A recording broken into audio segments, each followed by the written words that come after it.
Today we will be making the eye of a dragon. In class, you will be given an eyelid and 3 separate parts of Model Magic. You will need to separate them into an eyelid, base, and for details. You will also be getting a piece of paper, which you will need to label with your name.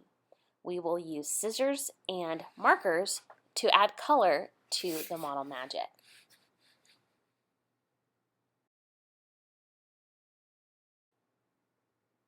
The first thing that you'll need is a dragon eye. Pick a color that you like. There's warm colors and cool colors. Cool colors are greens, blues, and purples, and warm colors are oranges, reds, and yellows. Now remember, contrast, when you're making this dragon eye, you want a color that's going to really pop with the color you've chosen. So take a look at the color wheel and think about a complement color, which is the color across from the dragon's eye. Across from the dragon's eye's color. If you go to the color wheel and you see blue, maybe orange would be a nice contrast because it's a complement. Maybe you want to keep it a cool color dragon and use all cool colors, or add a warm against a cool. You decide what color scheme you want.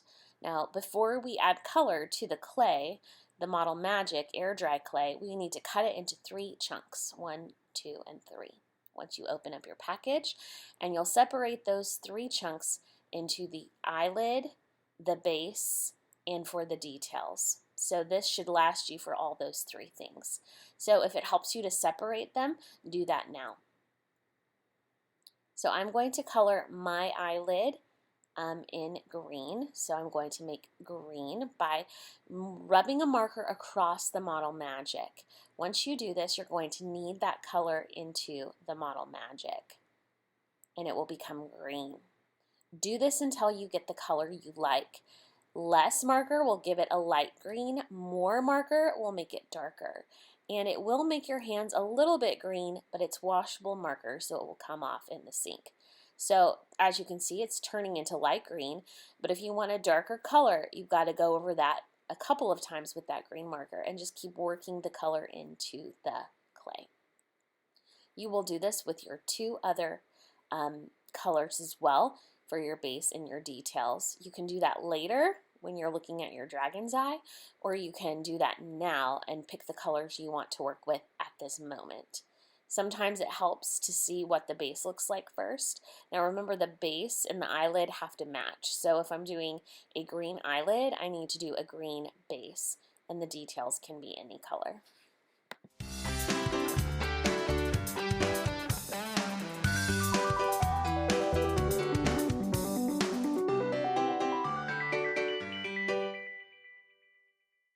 Now for my details, I separated them into 3 little balls, actually 4, and I colored each one with a different color, so I had variety. So I used blue and purple, and I think those extra colors I was going to add later once I kind of saw the overall design of my dragon.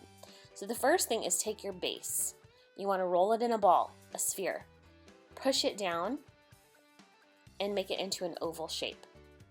Once you have that base on your paper, you're going to put your eye right in the middle. At this point, you can kind of mold that circle oval shape to be what you want it to be. Now you're going to go to the eyelid. You're going to roll that in a ball, a sphere, 2 spheres, and push it down. Or you can roll it into one big chunk, and this is easier, I think, into a big sphere, and then cut it in half. So it's a semicircle. So you're basically taking your circle and cutting it into 2 pieces, a semicircle. Put that on the top and on the bottom. You want that eye to peek through, so move it up high and down low so that there's a little portion peeking out.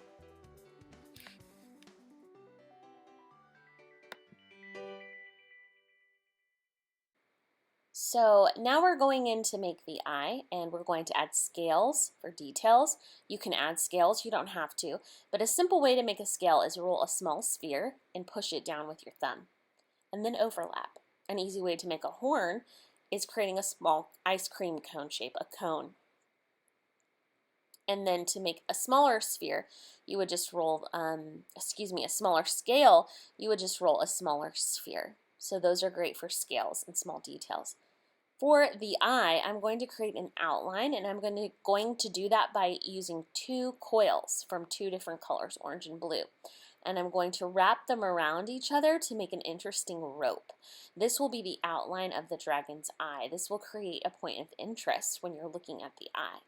You can do this, you don't have to do this. This is just one way to outline the dragon's eye. Twist those 2 coils together, and then you can wrap them and push them into the part of the clay where you want it to go. So I'm going to outline this with that rope coil.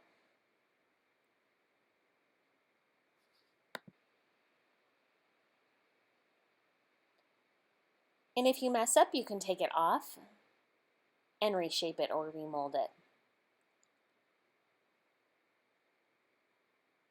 And that's what I do here. I didn't like the way that turned out, so I redid it again, and I made those coils merge together a little bit stronger. Now I'm adding scales. Remember, it's a small sphere, and I just push it directly into the clay and overlap. You can create textures by using a stick to poke holes. You can use that for many other designs as well. So you don't have to do what I do. You can really do your own design in any way that you choose. But this is how you can add scales and texture.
When you're done adding texture and design, you will take it on your paper with your name, don't lift it off, and put it on the drying rack in the corner of the room to dry.